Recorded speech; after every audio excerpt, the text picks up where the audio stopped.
तो आज हम लोग वास्तविक संख्या में प्रश्नावली 1B पढ़ने वाले हैं। 1A पढ़ चुके थे। 1B में पहले कुछ बेसिक कॉन्सेप्ट है उसको समझ लेते हैं, फिर एक्सरसाइज 1B को पढ़ते हैं। तो इसमें समझेंगे पहले अभाज्य संख्या। अभाज्य संख्या, अभाज्य संख्या, इसको हम पढ़ाए थे लेकिन फिर से समझना है। यह इसी का दूसरा नाम है अभाज्य रूढ़ संख्याएं। रूढ़ संख्याएं इंग्लिश में इसी को कहते हैं प्राइम नंबर। प्राइम नंबर, इसी को इसमें क्या कहते हैं इंग्लिश में? Prime number. अभाज्य संख्या या रूढ़ संख्या इंग्लिश में इसी को कहते हैं प्राइम नंबर। तो इसका परिभाषा पहले जानेंगे। इसका परिभाषा जानेंगे पहले। वह प्राकृत संख्या, अभाज्य संख्या क्या परिभाषा है? वह प्राकृत संख्या जिनके गुणनखंडों की संख्या 2 हो। जिनके, वह प्राकृत संख्या जिनके गुणनखंडों की संख्या, जिनके गुणनखंडों की संख्या, जिनके गुणनखंडों की संख्या 2 हो। 2 हो मतलब 2 गुणनखंड हो, 2 हो। वह परिभाषा में वह प्राकृत संख्या जिनके गुणनखंडों की संख्या 2 हो, यानी कि सिर्फ 2 गुणनखंड हो किसी प्राकृत संख्या का, तो वो क्या हो जाएगा? अभाज्य या रूढ़। अभाज्य संख्या कहेंगे या रूढ़। इसी का दूसरा परिभाषा हम लोग समझते हैं। इसी का दूसरा परिभाषा है वह प्राकृत संख्या, वह प्राकृत संख्या, वह प्राकृत संख्या जो केवल एक और स्वयं से विभाजित। वह प्राकृत संख्या जो केवल एक और स्वयं से विभाज्य, और स्वयं से विभाज्य, स्वयं से विभाज्य हो। वह प्राकृत संख्या जो केवल एक और स्वयं से विभाज्य हो। जो एक से कटे और स्वयं से कटे उसको क्या कहेंगे? अभाज्य संख्या। जैसे एग्जाम्पल में समझते हैं हम लोग। एग्जाम्पल में जानेंगे। एग्जाम्पल में जो है 2 क्या है? अभाज्य संख्या। एक अभाज्य संख्या में नहीं होगा। एक जो है अभाज्य संख्या में नहीं होगा, ना अभाज्य में होगा ना भाज्य में होगा, क्योंकि ये एक गुणनखंड, सिर्फ इसका एक ही गुणनखंड है। हम बोले हैं जिसका केवल 2 गुणनखंड हो, जिस गुणनखंडों की संख्या 2 हो, तो 2 गुणनखंडों की संख्या हो तब उसको अभाज्य कहेंगे। 2 से अधिक हो तो उसको भाज्य कहेंगे। अभी तो अभाज्य समझ रहे हैं। वह प्राकृत संख्या जिनके गुणनखंडों की संख्या 2 हो, या दूसरे परिभाषा में वह प्राकृत संख्या जो केवल एक और स्वयं से विभाज्य। तो 2 जो है एक से कट रहा है और स्वयं से कट रहा है, यानी कि 2 से ही कट रहा है, तो 2 से शुरू होगा। 3 एग्जाम्पल क्या हो जाएगा? 3, 5, 7, 9 नहीं कह देना। फ्लो में 9 कह देता है सभी लोग, तो 9 नहीं कह देना। 9 जो है 1 से भाग, 3 से और 9 से, तो 9 के गुणनखंडों की संख्या हो गया 3। 9 का कितना गुणनखंड है? 3 गुणनखंड। तो हमको कितना चाहिए? 2 गुणनखंड। अभाज्य के लिए 2 गुणनखंड होना चाहिए, यानी कि 2 संख्या से भाग लगना चाहिए। यहाँ ये 3 संख्या से भाग लग रहा है, इसीलिए ये भाज्य के श्रेणी में रखा जाता है। 9 क्या है? भाज्य के श्रेणी में। तो इसलिए इसको हम अभाज्य नहीं कर सकते हैं। तो 2, 3, 5, 7, 11 इत्यादि, इसी तरह से अनेक इत्यादि बहुत सारा अभाज्य संख्या है इत्यादि। आकार यहाँ छूट गया। इसी तरह से ये बहुत सारा अभाज्य संख्या। वह प्राकृत संख्या जिनके गुणनखंडों की संख्या 2 हो, या वह प्राकृत संख्या जो एक और स्वयं से विभाज्य हो, जो एक और स्वयं से कटे। तो 2 जो है एक और स्वयं से कट रहा है। क्वेश्चन यहाँ से भी आ सकता है। सबसे छोटी अभाज्य संख्या 2 क्या है? सबसे छोटी अभाज्य, सबसे छोटी अभाज्य 2 क्या है? सबसे छोटी अभाज्य संख्या है। सबसे छोटी अभाज्य संख्या क्या हो जाएगा? 2। पूछा जाएगा सबसे छोटी अभाज्य संख्या कौन सा है? तो 2, क्योंकि 2 सबसे छोटी अभाज्य संख्या। यहाँ से 2 जो है 2 से शुरू होता है। 3, 5, 7, 11 इस तरह से। 2 एक से कट रहा है और स्वयं से कट रहा है, तो यहाँ से शुरू होता है, इसलिए सबसे छोटी अभाज्य संख्या है। अब देखते हैं भाज्य संख्या या यौगिक संख्या, उसी को कहते हैं भाज्य संख्या। भाज्य संख्या या यौगिक संख्या, यौगिक या भाज्य, नाम सिर्फ अलग अलग है, एक ही चीज, यौगिक संख्या। इसको इंग्लिश में कहते हैं composite number. Composite, COMPOSIT, composite number. तो भाज्य या यौगिक संख्या। उसमें पढ़े थे वह प्राकृत संख्या जो एक और स्वयं से विभाजित, जिसके गुणनखंडों की संख्या दो, तो परिभाषा पढ़े थे नंबर। तो इसमें पढ़ेंगे फिर वह प्राकृत संख्या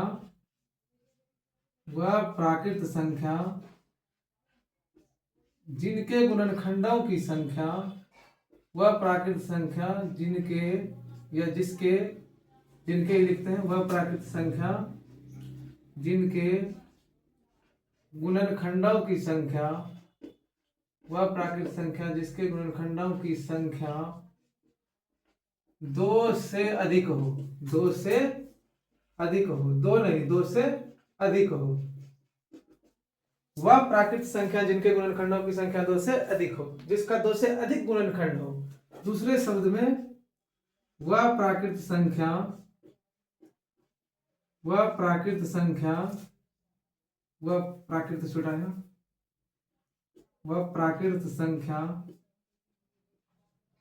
जो एक और स्वयं के अलावा,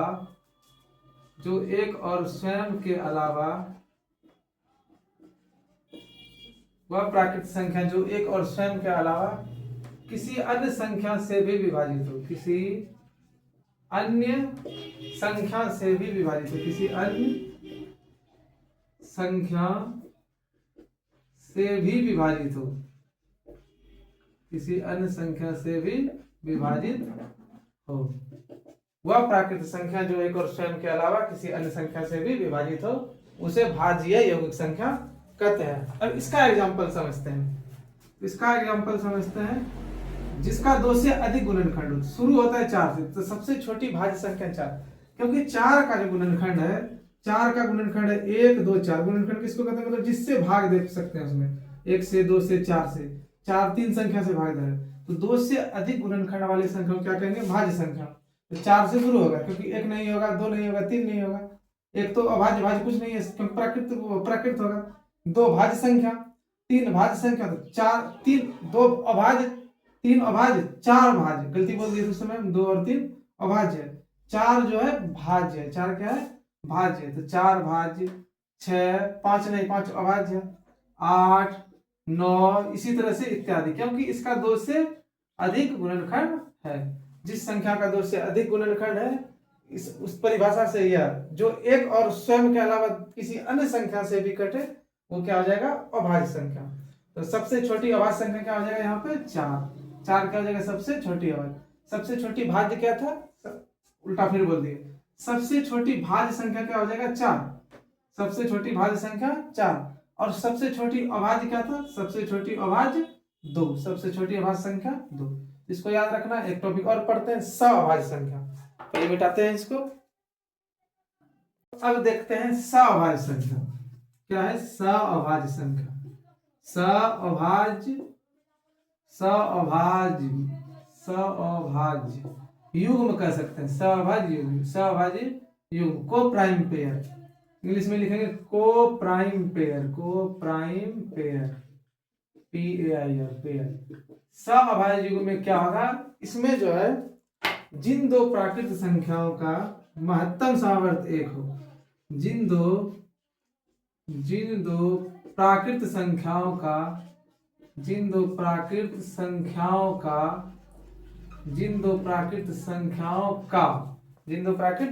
का महत्तम सहावर्त 1 हो, यानी कि 1 हो, उसको क्या कहेंगे? वो लिख लेना है बाद में। जिन 2 प्राकृत संख्या का महत्तम सहावर्त 1 हो, उसे सअभाज्य युग्म कहते हैं या सअभाज्य संख्या कहते हैं। ये भी लिखा जा सकता है। एग्जाम्पल में समझते हैं। मतलब कोई भी 2 संख्या, प्राकृत संख्या, यदि महत्तम उसका 1 हो, तो वो सअभाज्य युग्म बनेगा। यदि हम कहें, तो पहले इसको समझा देते हैं, 10 और 13, 10 और 13 का जब महत्तम निकालेंगे 1 निकलेगा, इसीलिए ये सअभाज्य युग्म है। 9 10 या 9 10 लिखते हैं पहले, 9 10 इत्यादि। कोई भी 2 प्राकृत संख्या जिसका महत्तम सहावर्त 1 हो, उसे क्या कहेंगे? सअभाज्य युग्म। और इसमें एक जानना है कि सअभाज्य युग्म बहुत सारा हो सकता है। यदि कोई भी 2 लगातार संख्या हम ले ले, तो वो सअभाज्य युग्म ही बनाएगा। जैसे हम ले ले 6 7, महत्तम 1 होगा, 7 8 महत्तम 1 होगा, 12 13 महत्तम 1 होगा, मतलब कोई भी दो लगातार प्राकृत संख्या यदि हम लिख दें तो वो सअभाज्य युग्म का ही पेयर है, सअभाज्य युग्म ही बना रहे। जैसे 25-26 लिख दिए, महत्तम एक ही होगा, इसका जो महत्तम होगा एक ही होगा। यानी कि कोई भी दो लगातार संख्या यदि हम लिख दें तो वो उस सअभाज्य युग्म का ही पेयर होगा। यदि इसी में कभी पूछा जाए कि यदि ए और बी, यदि ए बी सअभाज्य युग्म है, यदि ए बी सअभाज्य युग्म है, यदि ए और बी सअभाज्य युग्म है तो एचसीएफ ऑफ ए बी क्या हो जाएगा? अभी बताए कि जब कोई दो संख्या सअभाज्य युग्म बनाएगा, यदि ए बी सअभाज्य युग्म है तो एचसीएफ ए बी का क्या होगा? यही लिखे दो प्राकृत संख्या का महत्तम एक हो तब क्या हो जाता है? सअभाज्य युग्म। यहाँ सअभाज्य युग्म है तो महत्तम क्या हो जाएगा? एक। आंसर क्या हो जाएगा इसका? एक। ए बी सअभाज्य है तो सअभाज्य का महत्तम क्या होता है? एक। ये उल्टा कर सकते हैं, यदि महत्तम दो संख्या का एक आ रहा है तो वो क्या हो जाएगा? सअभाज्य युग्म हो जाएगा। अब इसको मिटाते हैं, फिर आगे और समझते हैं, तब देखेंगे प्रश्नावली 1B। अब आगे एक कॉन्सेप्ट और समझते हैं इसमें, HCF of A B, HCF of A B into LCM of A B equal to A into B. इसका मतलब क्या हुआ? दो संख्याओं का महत्तम समवर्त गुना दो संख्याओं का लघुत्तम समवर्त equal to A into B, पहली संख्या गुना दूसरी संख्या के बराबर। इसको पढ़े भी होंगे 6 क्लास में। दो महत्तम समवर्त गुना लघुत्तम समवर्त बराबर पहली संख्या गुना दूसरी संख्या, यानी कि दो संख्या का महत्तम गुना लघुत्तम बराबर पहली संख्या गुना दूसरी संख्या। यहीं से यदि निकालना होगा हमको एचसीएफ ऑफ ए बी, इतना चीज दिया रहेगा, एचसीएफ ऑफ ए बी निकालना है तो एलसीएम वाला क्या हो जाएगा? नीचे चले जाएगा, पहली संख्या गुना दूसरी संख्या बटा दोनों संख्या का लघुत्तम नीचे। एलसीएम निकालना होगा तो एलसीएम यही रहेगा, एचसीएफ नीचे। ए कभी निकालना होगा तो HCF of A B into LCM of A B by B, यानी कि गुना में है तो इधर भाग में। बी निकालना होगा तो बी रखेंगे यहाँ, इसके साथ ए गुना भाग में आ जाएगा, ये क्या आ जाएगा? भाग में। तो यहां से समझे रहना, HCF of A B into LCM of A B equal to A into B. ये जो है दो संख्या के लिए ही सही है, तीन संख्या के लिए नहीं होगा कि इस तरह से सूत्र कभी बनेगा कि HCF of A B C into LCM of A B C equal to A into B into C. नहीं, ये जो है तीन संख्या के लिए सही नहीं है, इसको याद रखना। तीन संख्या के लिए ये सही नहीं होगा, दो संख्या के लिए सही है। तीन संख्या का यदि आएगा तो उसको अलग ढंग से बनाते हैं हम, तो तीन संख्या के लिए ये सही नहीं है, इसलिए हम लिख के इसको काट रहे हैं। ये जो है तीन संख्या के लिए सही नहीं है। तो HCF of A B into LCM of A B equal to A into B, दो संख्याओं का महत्तम गुना दो संख्याओं का लघुत्तम बराबर पहली संख्या गुना दूसरी संख्या, तो दो संख्या के लिए ये सही है। अब इसी में पूछा जाए, इसी में यदि पूछा जाए HCF of 3840 equal to LCM of HCF of 3840 equal to LCM of 40 dash. तो खाली स्थान में क्या भरना है? तो HCF 38 और 40 का HCF जो होगा इसके बराबर होगा LCM 40 और क्या हो जाएगा? जो संख्या छूटा है 38, तो 40 और 38, क्योंकि यहाँ ए भी है तो यहाँ भी ए भी है, अब गुना ए भी है। यदि इतना सा पूछा जाए कि एचसीएफ इसके बराबर इतना गुना बराबर इतना, तो बराबर एलसीएम क्या हो जाएगा? 40 और 38 के बराबर। तो ये जो है ऑब्जेक्टिव क्वेश्चन में आ सकता है। यदि और इसमें पूछा जाए, यदि Q एक अभाज्य संख्या है, यदि Q एक अभाज्य संख्या है, Q के गुणनखंडों की संख्या, Q के गुणनखंडों की संख्या बराबर, यदि Q एक अभाज्य संख्या है तो Q के गुणनखंडों की संख्या क्या होगा? यदि कोई अभाज्य संख्या है तो उसका गुणनखंड कितना होता है? 2। उसका गुणनखंड कितना होता है? 2। अभाज्य संख्या के गुणनखंडों की संख्या क्या होता है? 2 होता है, मतलब 2 गुणनखंड उसका होता है। यदि कोई q एक अभाज्य संख्या, यदि कोई अभाज्य संख्या है उसका गुणनखंड कितना होगा 2, तो इसको समझे रहना है। अब आगे देखते हैं प्रश्नावली 1B के लिए, और थोड़ा सा बेसिक हम पढ़ते हैं, उसके बाद आगे समझेंगे।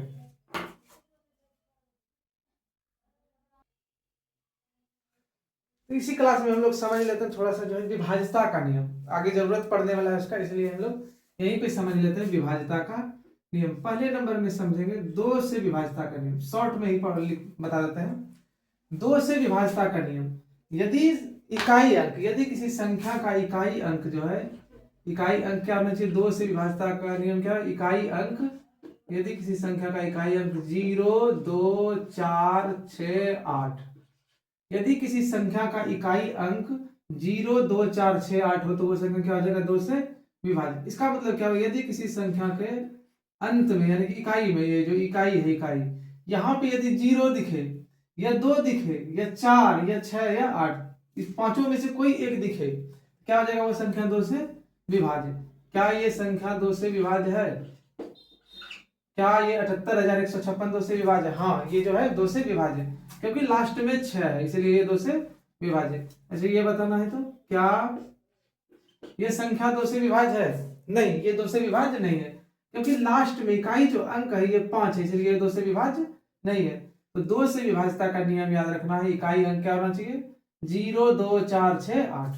2 से विभाज्यता का नियम क्या हुआ, इकाई अंक 0, 2, 4, 6, 8, ये पांचों में से कोई एक रहना चाहिए, 2 से विभाज्यता का नियम। यहीं पे हम समझेंगे 3 से विभाज्यता का नियम। 3 से विभाज्यता का नियम क्या है, अंकों का योग, यदि अंकों का योग, यदि अंकों का योग, यदि इसको डिटेल्स में पढ़ना है तो हम जो है बेसिक क्लास करके एक प्लेलिस्ट बनाए हैं, उसी में इसको पढ़ा चुके हैं। अभी हम इसमें जरूरत है थोड़ा सा, इसलिए इसको रिवाइज करा रहे हैं। तो 3 से विभाज्यता का नियम, यदि अंकों का योग 3 से विभाज्य, 3 से विभाज्य, यदि अंकों का योग 3 से विभाज्य हो, यदि अंकों का योग 3 से विभाज्य हो तो संख्या भी क्या हो जाएगा, संख्या भी विभाज्य, संख्या भी विभाज्य। इसका मतलब क्या हुआ, यदि अंकों का योग 3 से विभाज्य तो संख्या भी क्या हो जाएगा विभाज्य हो, तो संख्या भी विभाज्य। इस चीज का मतलब हुआ, यदि कोई अंक लिखा है, मान लेते हैं इस तरह से अंक लिखा है 18,125 लिखा है, अब इसको पता करना है ये 3 से विभाज्य है नहीं, पहले तो ये बताना है कि 2 से विभाज्य है नहीं, क्योंकि लास्ट में 5 है, लास्ट में क्या रहना चाहिए 2 से विभाज्यता के लिए 0, 2, 4, 6, 8 रहना चाहिए, ये 2 से विभाज्य नहीं है। 3 से हम चेक कर रहे हैं, तो 3 से विभाज्यता का नियम है अंकों का योग 3 से विभाज्य, जोड़ेंगे इसको 5, 2, 7, 1, 8, 8, 8, 16, 1, 17, कितना आया 17, जोड़ने पे कितना, इसको जोड़े हम 5, 2, 7, 1, 8, 8, 8, 16, 1, 17, इसको जब जोड़े तो आया 17। अब ये देखना क्या ये 3 से विभाज्य है पूरा पूरा, नहीं, ये 3 से पूरा पूरा विभाज्य नहीं है, इसीलिए ये संख्या भी जो है 3 से विभाज्य नहीं होगा, 3 से विभाज्य नहीं है। क्या पता किया यहाँ से, यदि अंकों का योग 3 से विभाज्य हो तो जोड़ने पे क्या आया ये अंक, ये जोड़े तो आया 17, 3 से ये पूरा पूरा विभाज्य नहीं है, 17 जो है 3 से पूरा पूरा विभाज्य नहीं है, तब ये संख्या भी 3 से क्या होगा विभाज्य नहीं होगा। अच्छा, इसको बताना है तो इस चीज को बताना है, ये जो है विभाज्य है या नहीं 3 से, इसको देखेंगे। ये पहले अंकों का योग देखना, 1, 2, तो 2, 11, 8, 19, 1, 20, 7, 27, क्या आ गया 27। क्या ये 3 से विभाज्य 27? हाँ, 3 से विभाज्य, 3 से विभाज्य 27, पूर्णतः विभाज्य है, 3 से जो है 27 पूर्णतः विभाज्य। इससे क्या पता चला, 71 है, ये जो है 71,000, 71 में 7,18,911, ये जो है 3 से पूर्णतः विभाज्य है। यदि अंकों का योग सबको जोड़े तो आया 27, यदि 27 3 से कट रहा है तो ये संख्या भी 3 से विभाज्य है। अब 4 से सीखते हैं, आगे और सीखते हैं, पहले इसको साफ करते हैं बेटा। अब जो समझेंगे हम लोग 4 से विभाज्यता का नियम, 4 से विभाज्यता, 4 से विभाज्यता, विभाज्यता, 4 से कोई संख्या विभाज्य है या नहीं ये कैसे जाना है, तो 4 से विभाज्य है या नहीं इसको जानने के लिए हम लोग क्या समझेंगे, यदि इकाई, यदि उधर से इकाई दहाई अंक तक, यदि लास्ट का 2 अंक यानी कि पीछे से शुरू भी कर सकते हैं, उधर से इकाई दहाई शुरू होता है तो लेकिन देखने में जब लगता है तो उधर से लास्ट कहा जाता है। यदि पीछे से दो अंक यानी कि इकाई और दहाई संख्या अंक से जो संख्या बना, इकाई और दहाई अंक से जो संख्या बना, यदि ये लास्ट में यानी कि 51 जो बना यदि ये 51 4 से विभाज्य है, क्या हो गया, यदि 51 ये 4 से विभाज्य है, यदि 51 4 से विभाज्य है तो ये पूरी संख्या भी क्या हो जाएगी 4 से विभाज्य। तो 4 से तो विभाज्य है या नहीं, 4 से विभाज्य नहीं है, इसीलिए ये पूरी संख्या भी 4 से विभाज्य नहीं होगा। तो इसका दो शर्त है, पहले तो ये देखना है, दूसरे बार में देखना है यदि इकाई और दहाई अंक से मिलके दो जीरो है, पीछे उधर से देखेंगे इकाई और दहाई अंक से जो संख्या बनी यदि डबल जीरो है तो ये 4 से विभाज्य है, यदि डबल जीरो है तो क्या हो जाएगा 4 से विभाज्य। कभी ऐसा गलती नहीं करना कि सिर्फ ये याद रह जाए कि डबल जीरो देखना है। यदि कभी इस तरह से लिखा है, यदि कभी इस तरह से लिखा है कि एक जीरो देखे और उसके बाद आगे बढ़ गए कि डबल जीरो नहीं है 4 से विभाज्य नहीं है, नहीं, डबल जीरो का कॉन्सेप्ट फेल किया तो उसके बाद चेक करना है कि दो संख्या 4 से विभाज्य है नहीं। डबल जीरो का कॉन्सेप्ट फेल किया कि उधर से जो है इकाई और दहाई से जो संख्या बनी यदि वो डबल जीरो है तो 4 से विभाज्य, यदि नहीं है तो एक जीरो देख के आगे नहीं बढ़ना है, उसके बाद इसको चेक करना कि ये जो है दो अंक से बन रही है संख्या 40, अब 40 4 से विभाज्य है या नहीं, तो 40 जो है 4 से विभाज्य है, तब कह सकते हैं ये पूरी संख्या भी 4 से विभाज्य है। 4 से विभाज्यता का नियम है कि जो इकाई और दहाई अंक से जो संख्या बनती है वो 4 से विभाज्य होना चाहिए, तब पूरी संख्या 4 से विभाज्य होगा। या दूसरा शर्त में इकाई और दहाई अंक पे क्या होना चाहिए, जीरो होना चाहिए। तो जब इकाई और दहाई अंक पे जीरो होगा तो डायरेक्ट हम कह सकते हैं ये संख्या 4 से विभाज्य है। तो 4 से विभाज्यता का नियम क्या सीखे, इकाई और दहाई अंक पे क्या होना चाहिए, जीरो, 4 से पूरी संख्या विभाज्य। इकाई और दहाई अंक से जो बनी संख्या यदि 4 से विभाज्य है, पूरी संख्या भी 4 से विभाज्य। यदि इकाई और दहाई अंक से संख्या 4 से विभाज्य नहीं है तो ये पूरी संख्या भी 4 से विभाज्य नहीं। 5 से विभाज्य, 5 से तो आसान है, इकाई अंक जीरो, इकाई अंक जीरो, इकाई अंक क्या होना चाहिए, जीरो, इकाई अंक। 5 से वह संख्या कट जाएगी जिसका इकाई अंक जीरो हो। जैसे एग्जांपल में ये जो है सिर्फ एक जीरो देखना है, दो भी जीरो रहे तो कट सकता है, उससे कोई दिक्कत नहीं है। एक जीरो सिर्फ यदि इकाई पे जीरो है तो कट जाएगी संख्या। 7810 ये जो है इकाई अंक क्या है, जीरो, 5 से विभाज्य, इकाई अंक जीरो, दो जीरो कोई दिक्कत नहीं, एक जीरो हमको देखना है इकाई पे, एक जीरो इकाई पे 5 से विभाज्य। क्या ये 5 से विभाज्य है, और एक इसमें और है, एक तो जीरो देखना है, दूसरा देखना है जीरो या 5, जीरो या 5। 5 से विभाज्यता का क्या नियम है, इकाई अंक जीरो या 5। ये संख्या क्या 5 से विभाज्य है, हाँ 5 से विभाज्य है।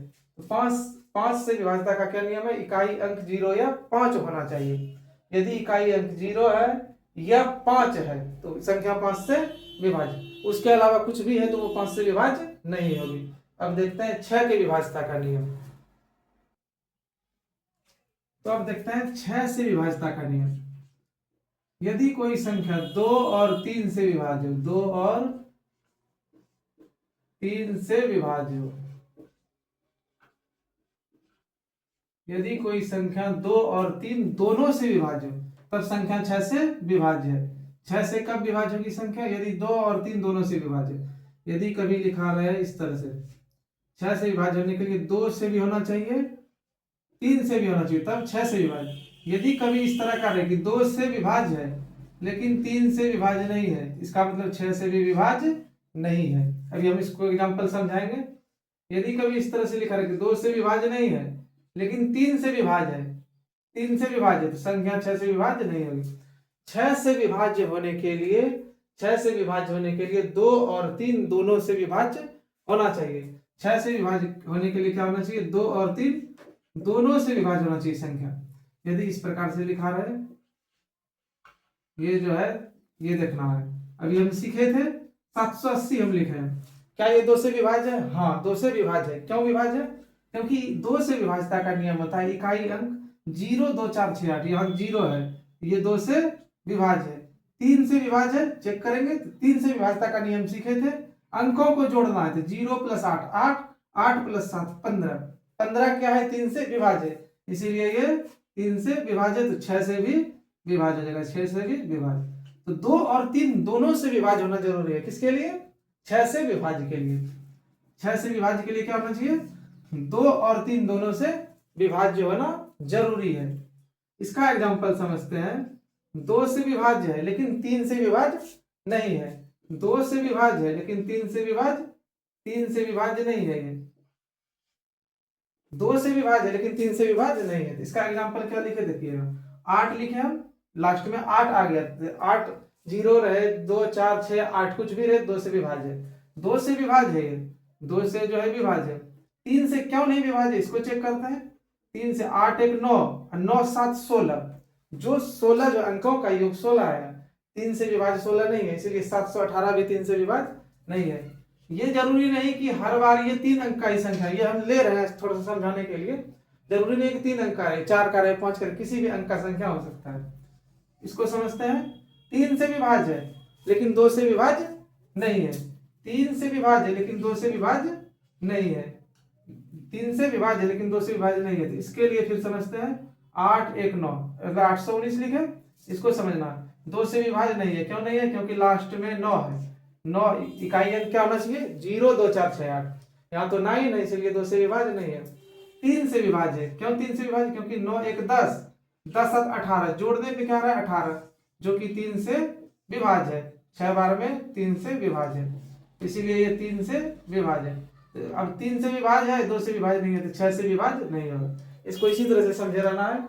6 से विभाज्य होने के लिए 2 से भी विभाज्य होना जरूरी है, 3 से भी विभाज्य होना जरूरी है। कोई 1 से भी विभाज्य नहीं होगा, इसका मतलब 6 से विभाज्य नहीं होगा। अब आगे और देखते हैं। तो अब देखते हैं 8 से विभाज्य। 7 से विभाज्य जो है वो जो है थोड़ा सा लेंथी होता है, बड़ा होता है, इसलिए उसको हम बेसिक क्लास में बता चुके हैं। और इसमें जो है 7 से डायरेक्ट भाग देकर चेक कर लेंगे। 8 से विभाज्यता का नियम, 8 से विभाज्यता का नियम जो है, 8 से हम जानते हैं कि लास्ट का करें, लास्ट का यानी कि उधर से शुरू करते हैं। इकाई दहाई सैकड़ा, 3 अंक से जो बनी संख्या है, 3 अंकों से जो बनी संख्या, यदि 0 है तीनों, 8 से विभाज्य है। यदि 3 अंकों से बनी संख्या 8 से विभाज्य है, जिसे हम लिख देंगे इस तरह से, यहां से लिख दिए। अब 8 से विभाज्य है या नहीं, तो देखेंगे इकाई दहाई सैकड़ा, 3 अंक से जो बनी संख्या 400, यदि ये 400 8 से विभाज्य है, तब ये संख्या पूरी संख्या 8 से विभाज्य, तो 400 जो है 8 से विभाज्य है, तो पूरी संख्या 8 से विभाज्य। एक ये तरीका हुआ। दूसरा, यदि इस प्रकार से लिखा रहे,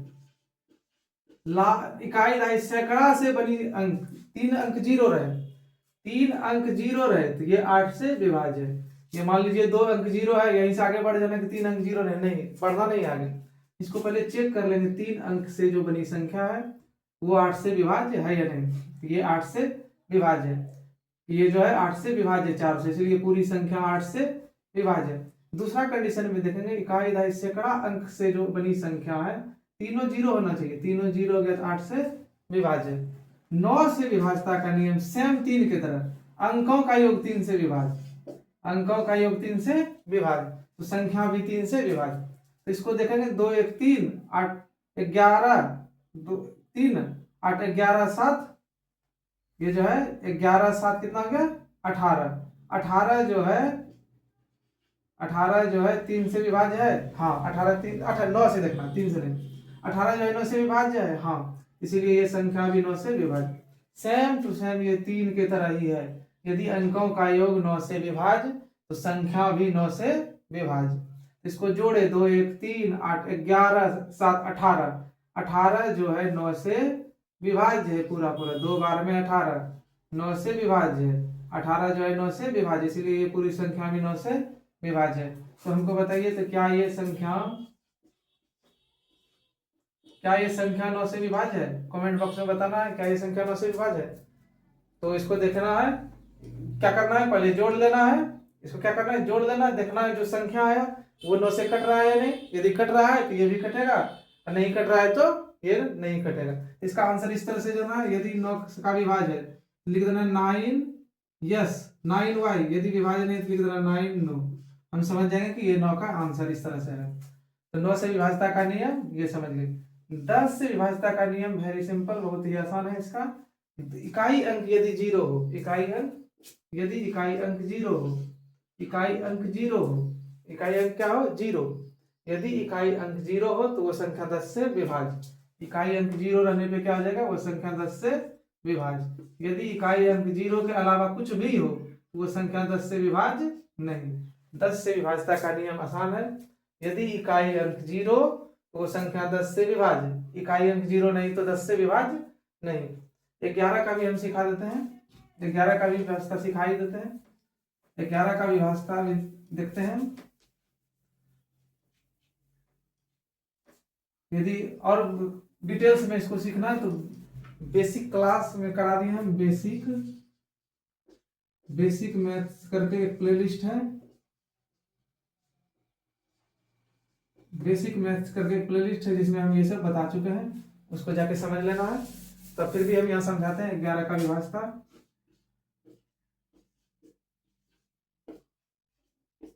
विषम स्थानों के अंकों का योग, सम स्थानों के अंकों का योग का अंतर यदि 0 या 11 का गुणज हो तो संख्या 11 से विभाज्य। इसका कहने का मतलब हुआ कि विषम स्थान एक छोड़ के एक जोड़ना है और आगे कुछ नहीं, तो ये 3 नहीं, 1 6 7 7 8 15। अब इसको जोड़ना जो बच गया, 3 1 4 7 1 11। अब इसका अंतर देखना है 4। क्या किए, विषम स्थान यानी कि 1 स्थान 3 स्थान 5 स्थान, विषम स्थान पे जो है 5, यहां से देखना ये 5 स्थान 1 3 5, 5वां पे जो है विषम स्थान पे 1 3 5, विषम स्थान पे, विषम संख्या नहीं, विषम स्थान पे ये जो 1 2 3 4 5 6 तो विषम स्थान हो गया 1 3 5, तो विषम स्थान के अंकों का योग और उसके बाद सम स्थानों के अंकों का योग का अंतर, दोनों का अंतर देखे 4। यदि अंतर 0 हो, क्या हो अंतर 0 या 11 का गुणज, यदि अंतर 0 या 11 का गुणज हो तो संख्या 11 से विभाज्य। तो यहाँ अंतर कितना है 4 आ गया, क्या 11 से विभाज्य है, नहीं 11 से विभाज्य नहीं है। 11 से विभाज्य होने के लिए क्या होना चाहिए 0 होना चाहिए, यहाँ क्या होना चाहिए 0 या 11 का मल्टीपल कुछ 11 22 33 44 इसी तरह से चलते रहना चाहिए। तो 11 से विभाज्यता का नियम है विषम स्थानों के अंकों का योग, उसके बाद सम स्थानों के अंकों का योग का अंतर यदि 0 या 11 का गुणज हो तो संख्या 11 से विभाज्य होगी। अब अगले क्लास में देखते हैं। अब ये सब पढ़ाई क्यों, इसका जरूरत किसी के मन में होगा कि पढ़ा क्यों रहे हैं, तो इसका जरूरत जो है अगले क्लास में पड़ेगा, इसीलिए हम ये सब पढ़ाए थे। तो इसको अब देखते हैं अगले क्लास में।